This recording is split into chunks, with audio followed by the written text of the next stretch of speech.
Hey guys, I'm back with this beautiful freehand floral manicure for you today. And guess what? This is one of those designs that you can actually do on both hands. I'll show you how. Let's get started.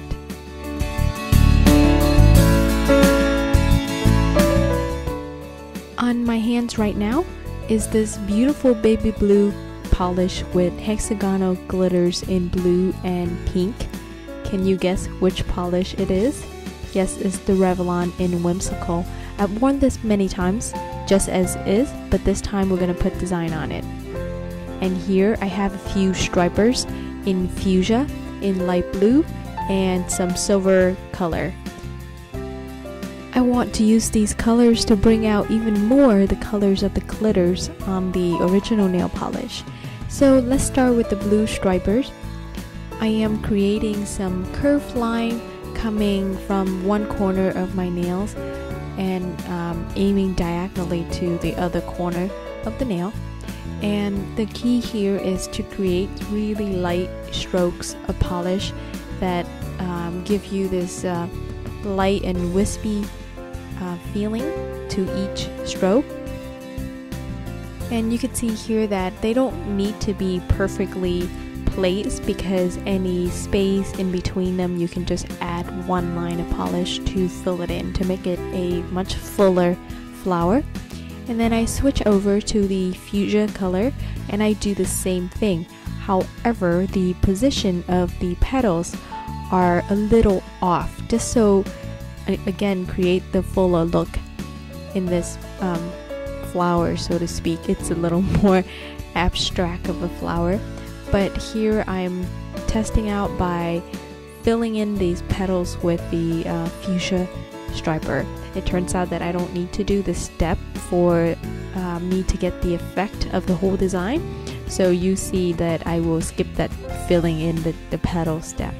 And then the last step to this design is to add some glitter polish on top. And I'm just like running the glitter polish in between those lines that I already draw. And here I'll just let you watch me do the same design on one more nails, just so you get the placement of the colors and stuff. I think this design is really great for those of you that are not used to working with your stripers. You can get a lot of practice by doing this design on all 10 of your nails. And you can see here that I put a lot more pressure at the beginning of each line and then lift up the brush and let the end get a little more taper. That way the design will look a lot more fluid.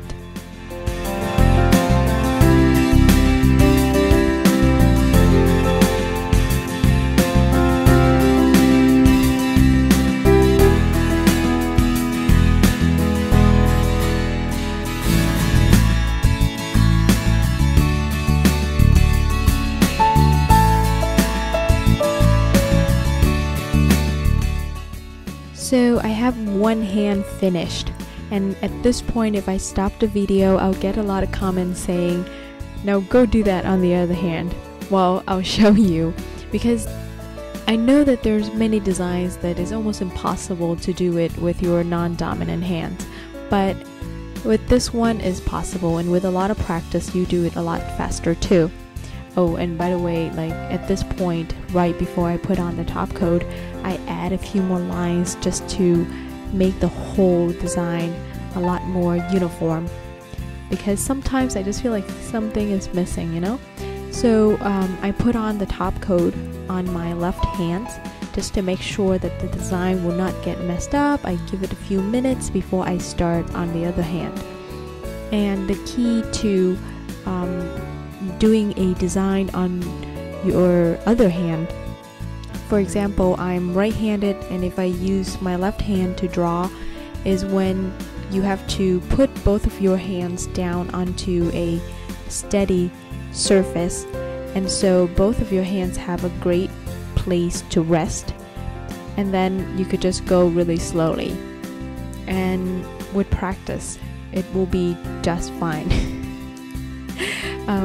If you watch all my videos, you see that there are many other designs like the Spider-Man one or the Batman ones.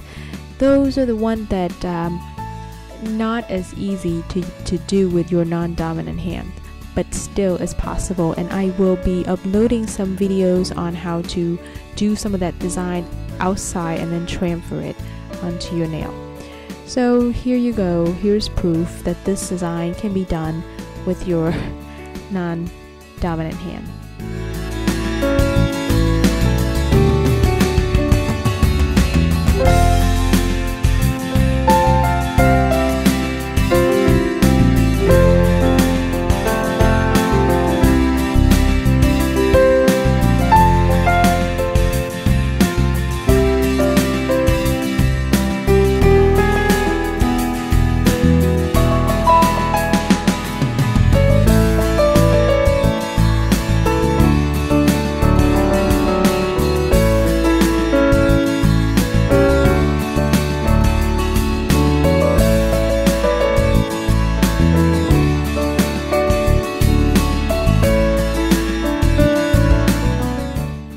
And there you have it. I hope you enjoy watching this video, and if you haven't already, please subscribe and give this video a thumb up.